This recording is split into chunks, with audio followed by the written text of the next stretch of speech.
All right, gang, I'm back. All right. It's been less than 24 hours since you saw me. Yes, I did drop the pack opening video less than 24 hours ago. And yes, I did drop Diablo Star Kashira Punk shenanigans the day before yesterday. Oh my god, he making more Punk shenanigans today. What he doing? Yeah, bro, because it's the best facilitator engine in this game. If I was a free-to-play player, if I wasn't a content creator, I would have built this package and never dismantle it, because it makes every other deck in this game better. Why? I'm gonna give you multiple reasons, right? First of all, if you do your whole Punk combo, you get three free bodies on the field. You get to draw 2 cards off of that thing. You can make an unaffected tower on the field off of just the Punk package. If you play level 7s, you get a free Omni Negate. And then on top of that, if you play a Link deck that doesn't require you to go into Cyber Rush shenanigans, you get 3 free bodies on the field. And then on top of that, IP Little Knight is out now, so if you want to use the Punk engine, you could just legitimately make an IP Masquerena, leave your Punk Jam Dragon Drive on the field, and then you use IP Jam Dragon Drive to make IP Little Knight on your opponent's turn. Now you get to banish a card, and then you get to banish 2 monsters off of the field, off of just one package that just draw you 2 cards. Excuse me, the best facilitator engine in the game. Especially when Horus came out, I knew that I wanted to play with Horus because this deck just works very well with level 8s. That's 1. And 2, this deck again draws you 2 cards. What does this thing do? It gets rid of cards in order to get you send these cards to the graveyard, which is gonna give you 4 bodies on the field. I got to do it. I'm gonna show it to you. You can special summon all of these things because of Punk. Because of the fact that you draw cards, you can send them, draw cards, you can send them, draw cards, you can send them. If you do the combo right, if you open up with this thing and your Punk shenanigans, you get to draw 3 cards while doing your combo. Excuse me, insane. So that's why I did it like this. Now, I was playing this deck at very different ratios. And I was in Diamond 1. I was 1 game away from Masters, and I legitimately, bro, I decided to be the most idiotic person on the planet, and I decided to do Horus testing. 1 game away from Masters, and essentially I'll show you. I was testing a blind going second Horus deck, which I won a few games with, but I lost a lot. And then I was testing a Chimera Horus deck as well, which I'm gonna keep working on because it's not that great. I won a few games, but I also lost a lot. And then I was testing a 60 card Horus Punk deck that was doing well, and then it started doing extremely bad. So I'm saying all of this to tell you that I climbed back down to Diamond 5.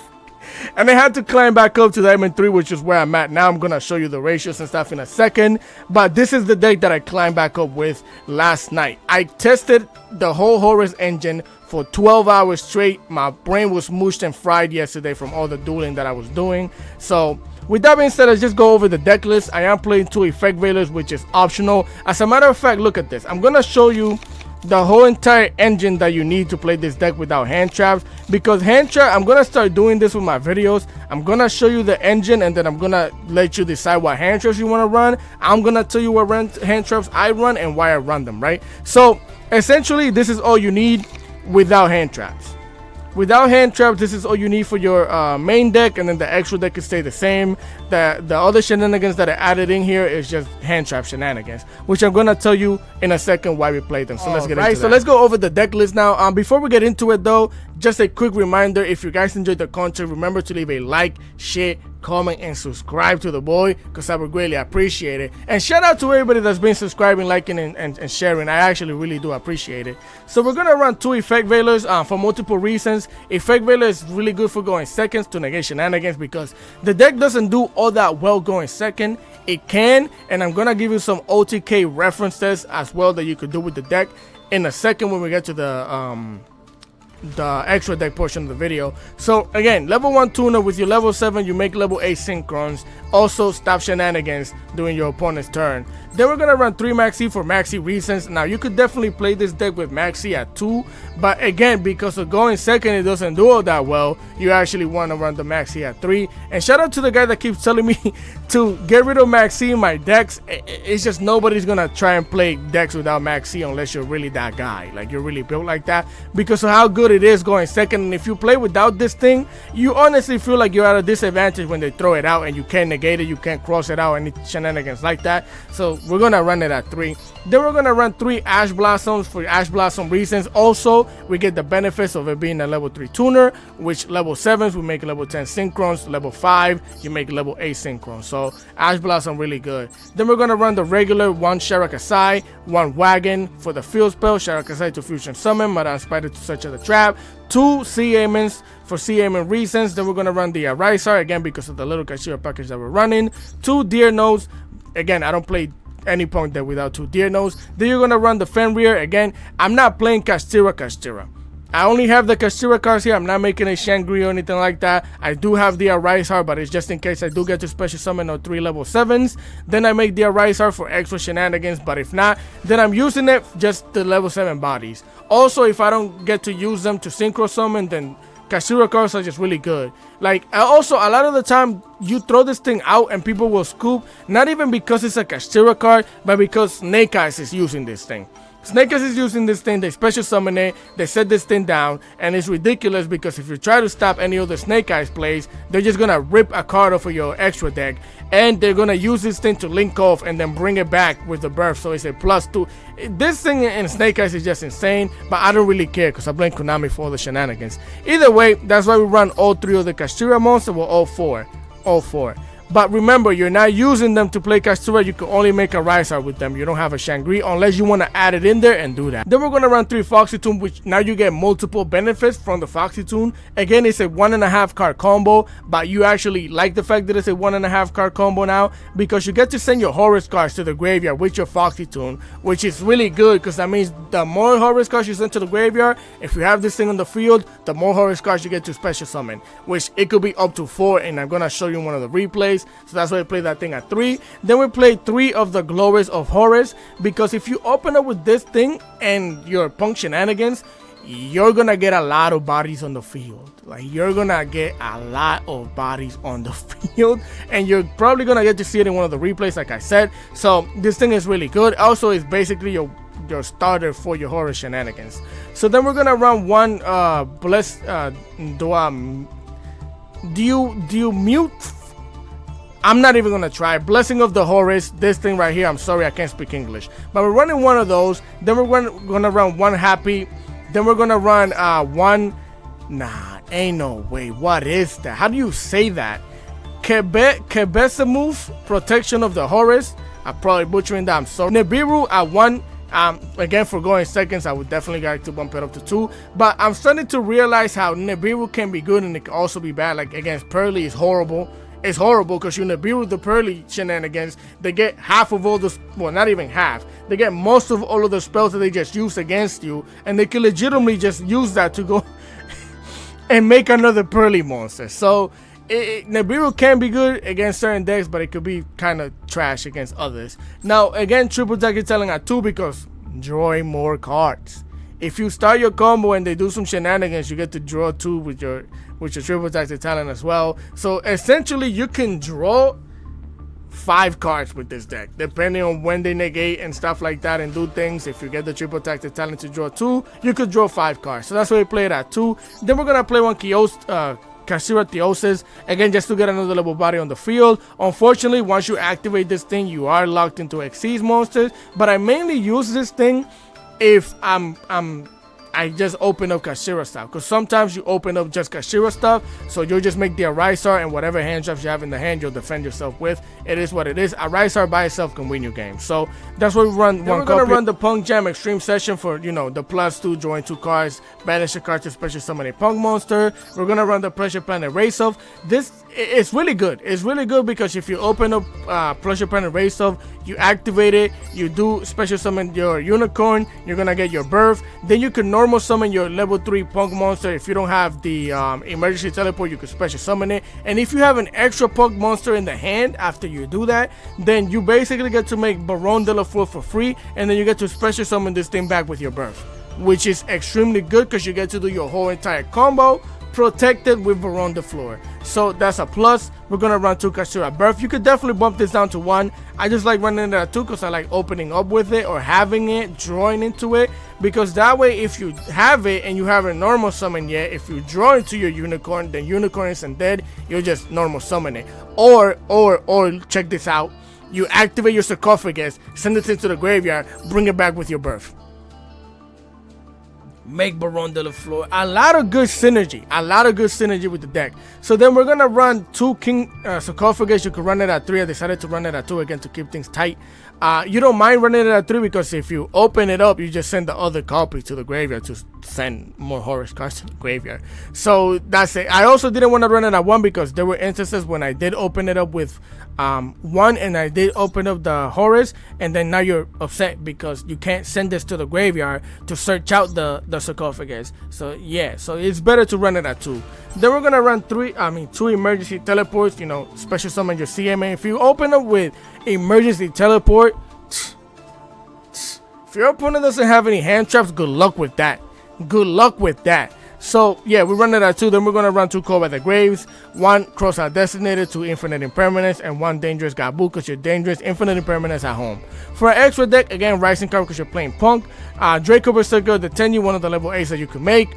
P.U.N.K, Jam, Dragon, Drive. Of course, you're going to do this to draw more cards through your P.U.N.K combo shenanigans. 1 Baron de la Floor because you're playing the level 3 tuners, level 7. Same thing with Soul Supreme 7 Chen Ying.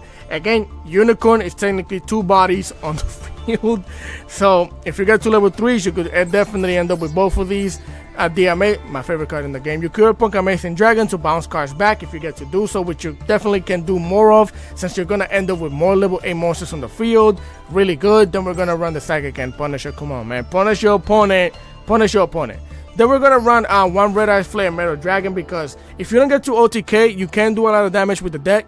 And then on top of that, burn damage is insane. Anytime they activate any shenanigans, it's 500 to the face. So if you didn't finish up your opponent, if you do have 2 level 7s on the field, burn them to death.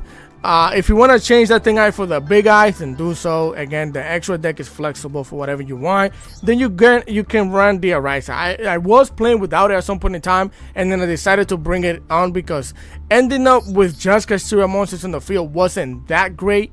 So I ended up doing this instead, and I ended up adding the Arise art. Then we're gonna play 1 number 38 Hope Bringer. Because you make it with 2 level 8 monsters, which again you can have 4 of them on the field. So negated spell and trap, which is one of the weaknesses of the P.U.N.K engine. So this is really good. And then we're gonna run the Zombie Vampire. Zombie Vampire can be good and it can be bad. If you're playing against tier limits, you might be having a bad time. If you're playing against anything else, you might be okay, because of the fact that it's gonna give you an insight on what you're playing against. You can special summon monsters on your side of the field. I'm gonna show you one of the replays, and you could use this to make IP. So if you have this on the field, it's useless. You already used it. Use another body, make IP on your opponent's turn. You make IP Little Knight. Really good. So then we're also gonna run Divine Arsenal, aka Double Zeus, again because you're playing 5 including Zeus, Xyz monsters, and then IP Masquerena and SP Little Knight. So that is the deck list. That is everything. I hope I went everything that you need to know. Now let's get into the showcase. Let's get into these replays. Alright familia, here we are for replay number 1 of the day, and this replay actually gets to show like all of the we managed to special summon 4 Horus monsters, and it gets to show you a lot of the synergy within the deck, and we could have made even way better plays, way better shenanigans if I didn't open up with the Sharakasai and I didn't draw into what I drew into, which you're gonna see.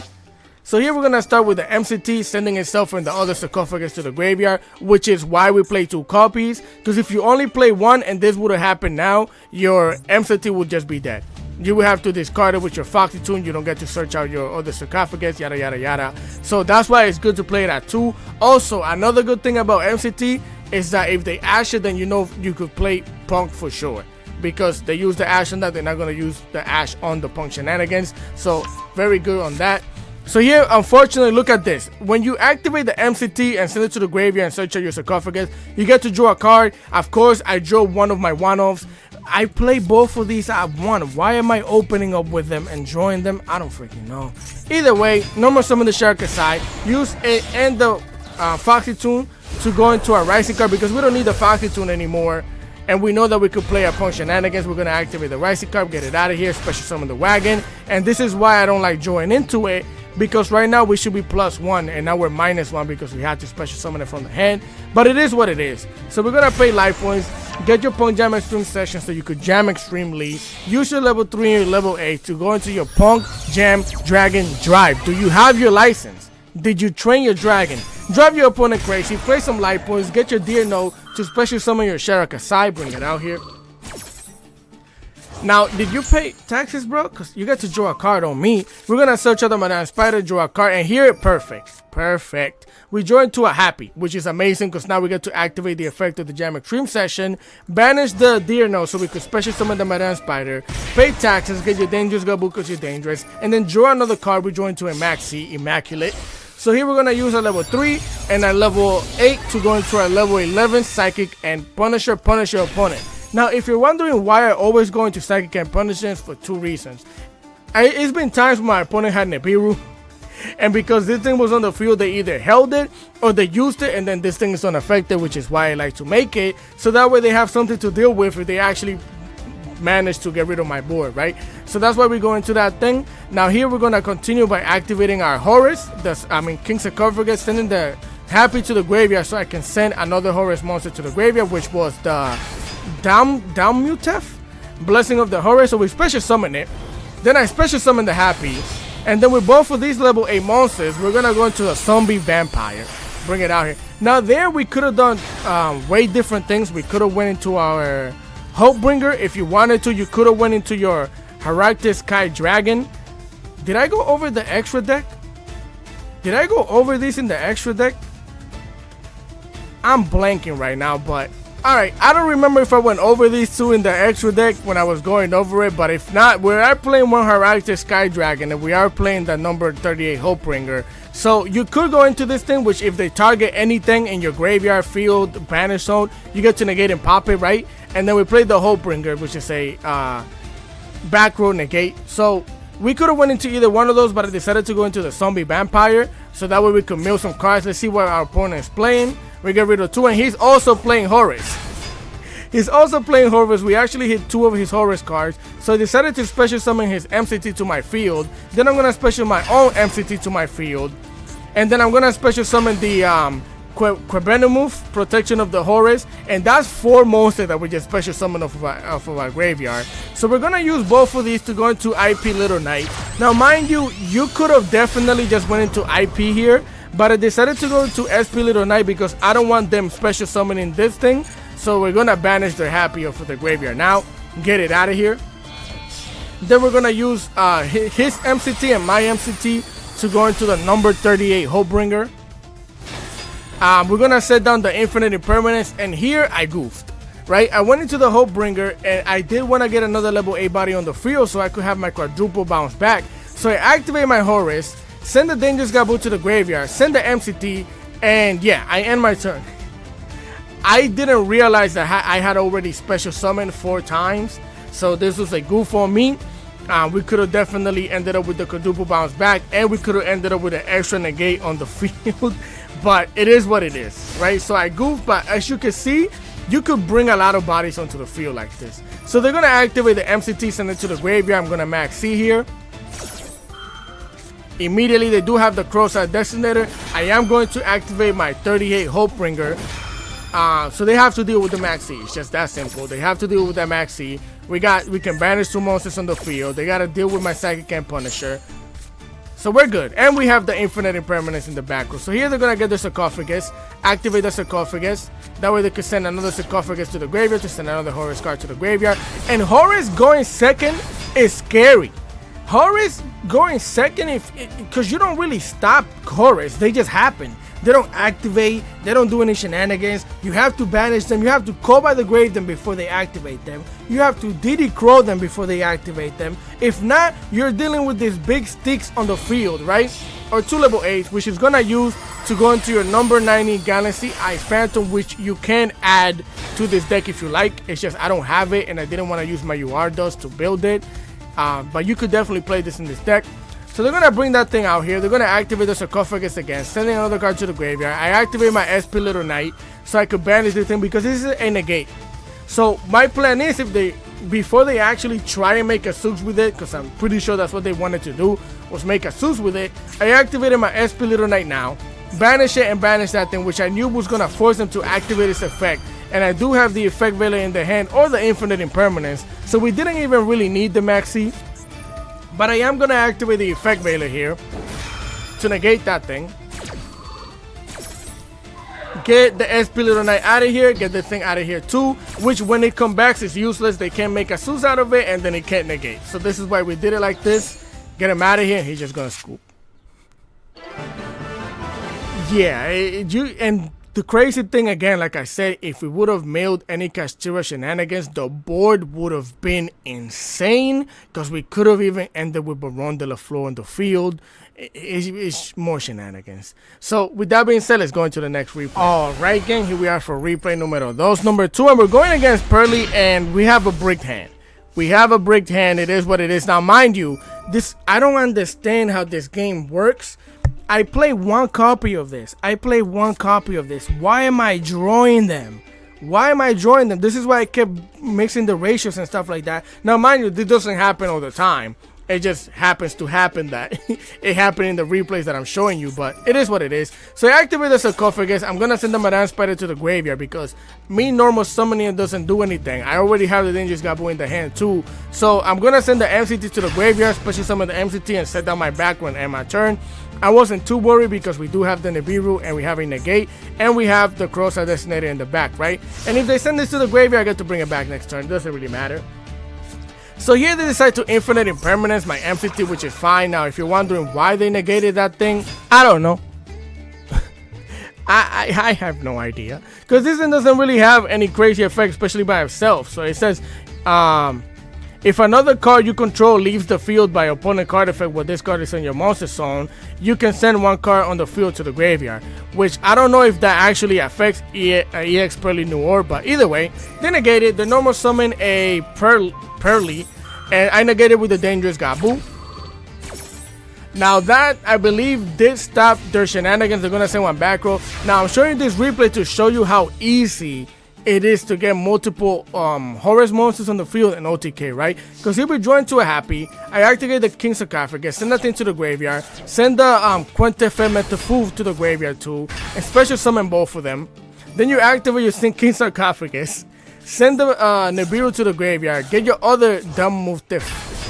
Listen, bro, and I don't mean to butcher their names, it's just I legitimately don't know how to say that.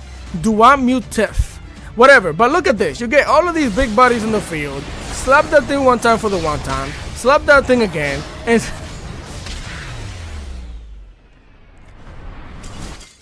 just look at all of these guys with their freaking sticks in their hand, just bodying shenanigans. That's why I built that. I built a blind going second Horus deck, which I'm still working on. But I wanted to show you this just to show you this is how Horus works. Now they all have their effects. Your opponent has to pop a card or something. If a pop card leaves, they all have different effects to activate, right? But you don't really worry about those effects in this deck. You don't really do because they're not that great. They're honestly not. So let's continue. Familia, here we are for replay numero 3, which we're going second. Now mind you, I'm not showing you any crazy replays or anything like that because again, it's a Horus showcase. I'm mainly showing you the replays that have Horus in them. I have all the replays where I just didn't really use the Horus, and I'm gonna again show you the ratios in the climb and when we were climbing. So here our opponent's gonna set 3 and end their turn. So here we're gonna join to Foxy Tomb, which is really nice because we have the King Sarcophagus.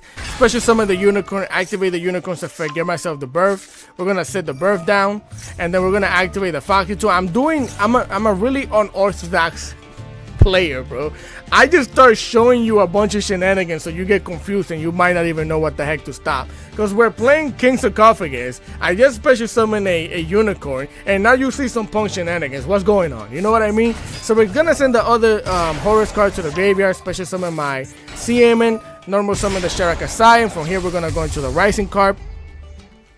We're going to activate the Rising Card's effect, get it out of here, special summon the Deer Nose, special summon the Wagon, and we get hit with the Dura mechanic. The Rue mechanic, sorry. And this is the good thing about the Horus cards though, is that I still get to special summon it. Then I got activate the King Sarcophagus, get rid of the Infinite Impermanence because I know I'm playing against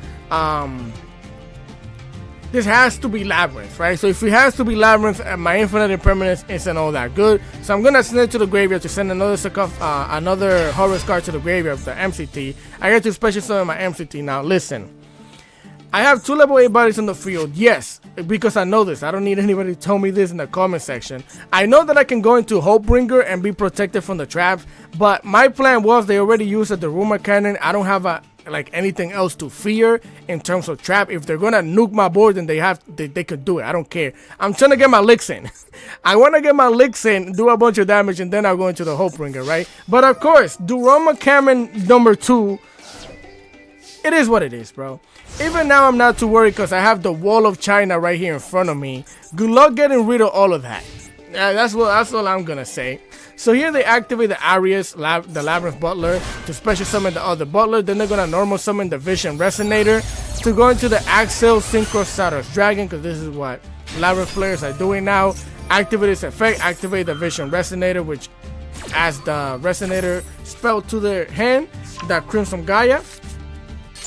Again, they're gonna special summon the Vision Resonator, activate the Crimson Gaia, and with both of these monsters, they're gonna go into the Baron de la Flor. Now, mind you, they have Crimson cards, but they're not really using the Crimson cards to do Crimson shenanigans. Because if he was actually playing half Labyrinth, half Crimson, then he could have probably ended the game, but he's only using the Crimson shenanigans to facilitate the Labyrinth shenanigans. So because of that, he activated the Baron de la Flor. He's gonna pop the King Sarcophagus, which is fine. They activate the Crimson Gaia, getting the Soul Resonator to the hand, normal summon the Resonator, and this is what I'm saying. They're using it to facilitate for Labyrinth shenanigans because they're gonna search out the Ariana. So here they're going to the battle phase. He's gonna slap my MCT, and he's gonna end his turn, right? Which is fine with us, extremely fine with us. So here we're gonna join to a birth. I'm gonna flip the No Punk Dear No, then I'm gonna flip the Unicorn, and he's gonna activate his Ice Dragon Prison. He's gonna basically special summon my Sharakasai. That way he could use my Sharakasai and my Unicorn. I don't know how he got to do this. Let me read this real quick. Target one monster in your opponent's graveyard, special summon it to your field by effect and negate it. Then you can banish one monster from both player fields that have the same type as each other.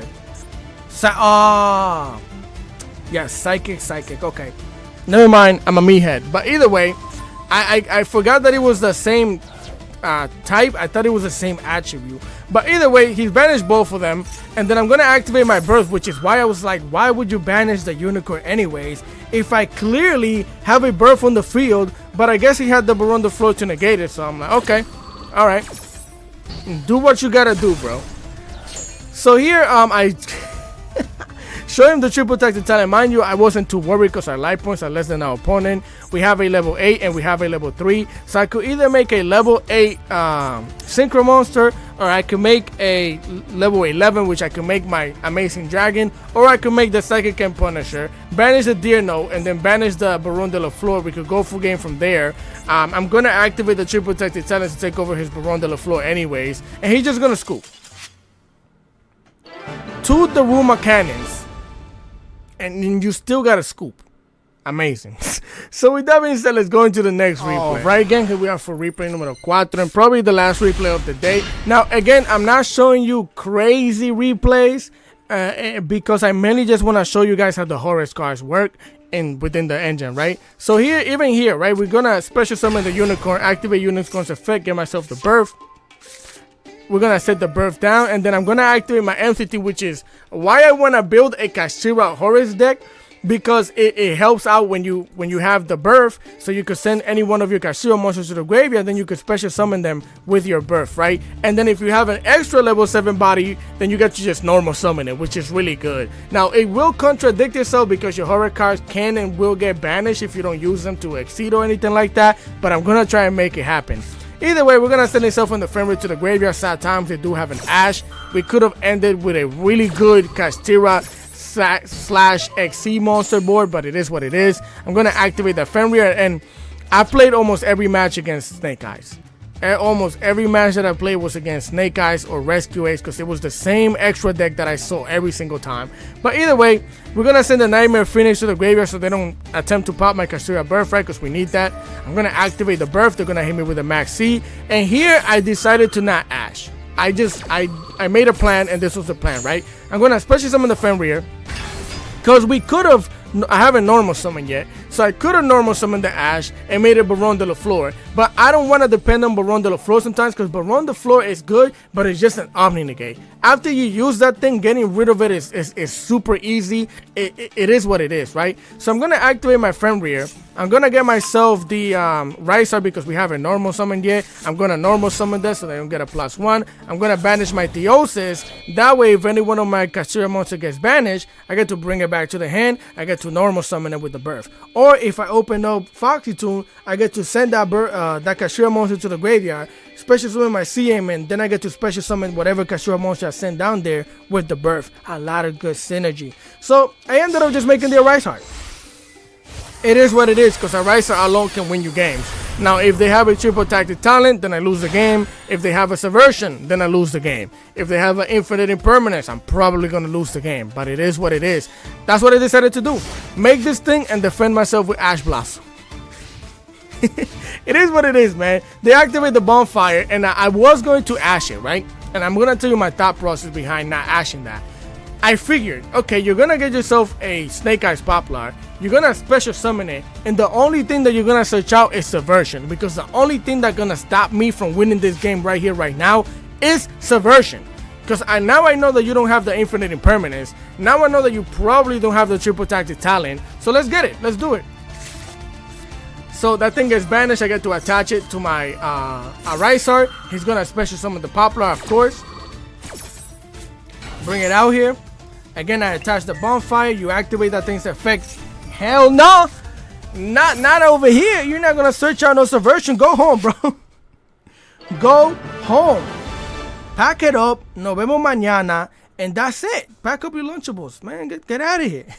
Because that was my plan. Because all I've been playing against is Snake Eyes. So I knew that if I could make a Rysar, at least I would have a chance. And it was a chance I had to take. And luckily, it won us the game. But again, you get to see the synergy between the Horus cards and the Kashtira cards. Which again, I'm going to try and make a Kashtira Horus deck. So with that being said, let's go back to the deck list and the ratios. Alright, familia. So like I said, yesterday or the day before yesterday, you saw me climb live to Diamond 2, I think it was. I climbed to Diamond 1. I was 1 or 2 games away, and my idiotic self decided that it would be a good idea to start testing stupidity before climbing to Masters. But it is what it is, because now I get to show you my climb from Diamond 5 to Diamond 3. We went on a 1, 2, 3, 4, 5, 6 game winning streak. Then we lost 2. Then I went on a 1, 2, 3, 4, 5 game winning streak. Then we lost 2. I won 1, lost 1, won 2, and lost 1. And this is where I'm at right now. I believe I'm like, what, 3 games away? Yeah, from Diamond 2 again. So, and it's with this deck list. It's this deck list right here. This is the deck list that I use. So it's viable, it's usable, it's good. Now, I'm going to be honest with you. I think that the other version that I made the day before yesterday could be better than this version. Mainly because of it can play more through shenanigans. This thing being ashable is sad. So, you know. But I wanted to show you how the deck works, how the Horus cards work, and all the extra shenanigans. So with that being said, I hope you guys enjoyed the content. Again, if you did, please leave a like, share, comment, and subscribe to the boy, because I would greatly appreciate it. I have more Horus ideas. I'm actually just really excited to play Momentum. So again, continue having a great day. Oh yeah, also the extra deck is flexible. Like I said, you could definitely play any one of level 8s if you don't want to play these. You could definitely get rid of the Arisar if you want. You could get rid of the Red Eyes Flare Metal Dragon and put another Xyz monster in there, or another level 8 Xyz monsters. I just wanted the burn damage for this thing, just in case I don't get to destroy my opponent. OTK is easy. Also, I forgot to tell you about OTK. Another alternative to OTK is this right here, right? You're gonna go to, give me a second. All right, so if you want an OTK super easy, by the way, you have the number 100 Numeron, and you have your number 97 the Glubian, which you only need 2 level 8 bodies on the field. Just make sure that if you're gonna play this package, you could get rid of the Red Eyes Flare Metal Dragon, and you could get rid of like whatever you want. Just get rid of some shenanigans, and then you get an easy access to an OTK. Now, the reason why I wasn't playing it in this deck is because OTK with Psychic and Punisher, OTK with the Amazing Dragon is really easy. And then you get to special summon a bunch of big bodies on the field. It's really easy. So you might not need this, but if you want to have it just in case they negated a bunch of shenanigans, you started your P.U.N.K shenanigans, they stopped you, but you know, they use all of their negates, and you just want to special summon 2 level 8s and win the game, you could do so. So with that being said, continue having a great day, and I'm gonna catch you guys next time. Peace.